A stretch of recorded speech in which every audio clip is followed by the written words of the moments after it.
నమస్కారం ఈటీవీ 360కి స్వాగతం. ముందుగా ప్రధాన అంశాలు. ఈడీ సోదాల్లో కల్తీ నెయ్యి ముఠా దందా బట్టబయలు. అక్రమ సొమ్ముతో 45 కోట్ల విలువైన స్థిరాస్తుల కొనుగోళ్లు. రాష్ట్రంలో పెట్టుబడులకు రష్యా దిగ్గజ కంపెనీల సానుకూలత. కెమికల్ కాంపోనెంట్లు అందిస్తామని లోకేష్కు రస్కెం గ్రూప్ భరోసా. నేడు చంద్రబాబు అధ్యక్షతన ఎన్డీఏ సమావేశం. రాజ్యసభ అభ్యర్థిత్వాలపై నిర్ణయానికొచ్చే అవకాశం. ఆంధ్ర ప్రకృతి సాగుకు అంతర్జాతీయ గుర్తింపు.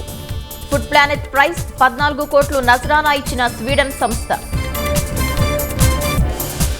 నోటితో చెప్తే ఫిర్యాదు నమోదు చేసేలా ప్రత్యేక సాఫ్ట్వేర్. ఏఐ సాయంతో అందుబాటులోకి తెచ్చిన అనంత పోలీసులు. ఏడాదిలో మోదీ పదవి పోతుందంటూ రాహుల్ సంచలన వ్యాఖ్యలు. కీలక వ్యవస్థల్లోని వ్యక్తులు తనతో టచ్లో ఉన్నారని వెల్లడి.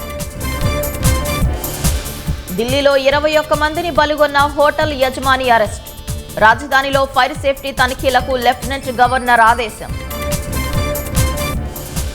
ఇరాన్పై యుద్ధం ఆపాలని అమెరికా ప్రతినిధుల సభ తీర్మానం. డెమోక్రాట్లతో చేతులు కలిపి ట్రంప్నకు రిపబ్లికన్ల షాక్.